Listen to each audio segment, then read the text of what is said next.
শহরে ফের বিধ্বংসী অগ্নিকাণ্ড। গতকাল রাত 1:30 নাগাদ নিমতলা ঘাটের কাছে মহর্ষি দেবেন্দ্র রোডে কাঠের গোলায় বিধ্বংসী আগুন লাগে। 9 ঘন্টা পেরিয়ে গেলেও আগুন এখনো নিয়ন্ত্রণে আনা সম্ভব হয়নি। দমকলের 21টি ইঞ্জিন যুদ্ধকালীন তৎপরতায় আগুন নেভানোর কাজ চালিয়ে যাচ্ছে। ঘর ভস্মীভূত হয়ে যাওয়ায় 17টি পরিবার ঘরছাড়া হয়ে গিয়েছে।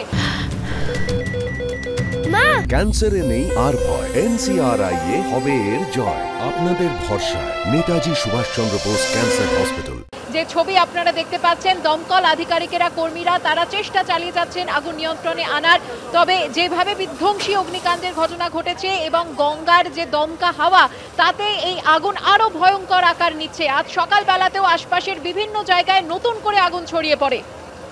গতকাল রাত 1:30 নাগাদ একের পর এক গ্যাস সিলিন্ডারের আওয়াজ শুনতে পান স্থানীয়রা। এই মুহূর্তে কি পরিস্থিতি জানতে সরাসরি চলে যাব আমাদের প্রতিনিধি হিন্দোলদের কাছে। হিন্দোল, একেবারে দেখো, প্রায় 9 ঘন্টা হতে চললো, কিন্তু এখনো পর্যন্ত আগুন যে সম্পূর্ণ নিয়ন্ত্রণে তেমনটা কিন্তু বলা যায় না। ক্যামেরা পার্সন অজয় দাসকে বলবো সেই ছবি দেখাতে। তুমি দেখতে পাচ্ছ ভস্মীভূত অংশ এটা, এবং এখান থেকে কিন্তু সেই পোড়া কাঠ সেগুলোকে বার করে নিয়ে আসছেন ডিজাস্টার ম্যানেজমেন্ট, সিভিল ডিফেন্সের কর্মীরা। তারা কিন্তু সেই কাজে যখন হাত লাগিয়েছেন, দমকল কর্মীরা যেমন আগুন নেভানোর চেষ্টা চালাচ্ছেন, তার পাশের চিত্রটা দেখাবো। ক্যামেরা পার্সন অজয়কে বলবো সেই ছবি দেখাতে। এখানে কিন্তু যে একের পর এক কাঠের গুদাম, সেখানে কিন্তু রীতিমতো আগুন লাগে। তুমি দেখতে পাচ্ছ যে একেবারে দোকানের ভেতরে প্রবেশ করে দমকল কর্মীরা কিন্তু ভিতরে জল দিয়ে নিয়ন্ত্রণে আনার চেষ্টা চালায়, কিন্তু কতক্ষণে এই আগুন নিয়ন্ত্রণে আসবে সেটা এখনও পর্যন্ত স্পষ্ট নয়। কেননা প্রায় 9 ঘন্টা হতে চললো, এখনও সম্পূর্ণ আগুন নিয়ন্ত্রণে আসেনি। কিন্তু দমকলের তরফ থেকে যেটা বলা হচ্ছে যে আগুনকে খানিকটা নিয়ন্ত্রণে আনা গেছে, কিন্তু নেভানো সম্ভবপর হয়নি।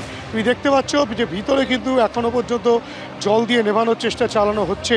দমকল কর্মীরা রয়েছেন, ঘটনাস্থলে রয়েছেন মন্ত্রী শশী বাজার যেমন রয়েছেন, এবং পাশাপাশি পুলিশের উচ্চপদস্থ কর্তারা রয়েছেন, দমকল আধিকারিকরা রয়েছেন। তারা প্রত্যেকেই কিন্তু গোটা বিষয়টির উপর নজর রাখছেন। কিন্তু এখনও পর্যন্ত যে আগুন নিয়ন্ত্রণে আনার বিষয়টা, সেই নিয়ন্ত্রণে খানিকটা আনা গেলেও সম্পূর্ণ নেভানো সম্ভবপর হয়নি।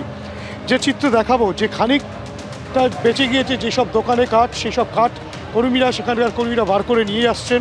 কেননা সেখান থেকে আবারও প্রথমত আগুন ছড়িয়ে পড়ার সম্ভাবনা আছে, দ্বিতীয়ত কিছু সম্পত্তি যদি রক্ষা করা যায় সেই কারণেই কিন্তু তারা হাত লাগিয়েছেন, এবং প্রত্যেকেই কিন্তু অপেক্ষায় রয়েছেন কতক্ষণ আগুন সম্পূর্ণ নিয়ন্ত্রণে আসবে। 9 ঘন্টা প্রায় হতে চললো, এখনও পর্যন্ত আগুন রয়েছে বিভিন্ন দোকানে। প্রায় 11টি দোকান ভস্মীভূত হয়ে গিয়েছে। গোটা পরিস্থিতিতে প্রশাসনের তরফ থেকে বলা হচ্ছে বেশ কয়েকটি পরিবার ছিল, তাদেরকে উদ্ধার করে সামনে একটা জায়গায় রাখা হয়েছে। কিন্তু কেন আগুন লাগলো, কিভাবে আগুন লাগলো, কেন গ্যাস সিলিন্ডার এখানে রাখা ছিল, সমস্ত বিষয়টাই কিন্তু খতিয়ে দেখা হবে, তেমনটাই দমকলের সূত্রে খবর।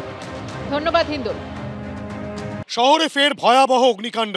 এবার একেবারে নিমতলা ঘাটের কাছে আমরা যেখানে রয়েছি, মহর্ষি দেবেন্দ্র রোড, তার পাশেই যে কাঠের গুদাম রয়েছে, একের পর এক কাঠের গুদামে কিন্তু আগুন লাগতে শুরু করে। রাত 1:30 নাগাদ এই আগুনের সূত্রপাত, তেমনটাই কিন্তু স্থানীয়রা বলছেন। এবং ক্যামেরা পার্সন অজয় দাসকে বলবো দেখাতে, যেসব জায়গায় আগুন নেভানো হয়েছিল সেই সব জায়গায় কিন্তু আবারও নতুন করে আগুন দেখা দিচ্ছে। শুধু তাই নয়, এখনও পর্যন্ত যে খবর পাওয়া যাচ্ছে যে একাধিক কাঠের গুদাম, সেই সব কাঠের গুদাম কিন্তু সম্পূর্ণ ভস্মীভূত। শুধু তাই নয়, একের পর এক কাঠের গুদামে কিন্তু উত্তর আগুন লাগতেই শুরু করেছে, এবং সেই আগুনের ভয়াবহতা যথেষ্টই বেশি। শুধু দমকলের পক্ষ থেকে যেটা বলা হচ্ছে, 21টি ইঞ্জিন এবং দমকল কর্মীরা তারা সেই আগুন নিয়ন্ত্রণে আনার চেষ্টা চালালেও বহু মানুষ কিন্তু গৃহহীন হয়ে পড়েছেন। কেননা এই কাঠের গুদাম লাগোয়া বা কাঠের গুদামের ওপরে বেশ কিছু মানুষ বসবাস করতেন। এখানে কিন্তু গ্যাস সিলিন্ডার বিস্ফোরণ হয়েছে, যে গ্যাস সিলিন্ডার বিস্ফোরণের কারণে আগুন দ্রুততার সঙ্গে ছড়িয়ে পড়ে। যে চিত্রটা দেখাতে বলবো, যে তলায় বহু মানুষ ভিড় করে রয়েছেন, দমকল কর্মীরা কাজ চালাচ্ছেন। মহর্ষি দেবেন্দ্র রোড, সেই রাস্তা কিন্তু সম্পূর্ণ বন্ধ রাখা হয়েছে। এই যে পরিস্থিতি, এই পরিস্থিতিতে কিন্তু আগুন নিয়ন্ত্রণে আনার চেষ্টা যেমন দমকল কর্মীরা করছেন, সিভিল ডিফেন্স এবং ডিএমজির কর্মীরা তারাও কিন্তু বিভিন্ন জায়গায় গ্যাস কাটার দিয়ে কখনো দরজা কেটে, কখনো বা কোনো বন্ধ অংশ কেটে ভেতরে ঢোকার চেষ্টা চালাচ্ছেন।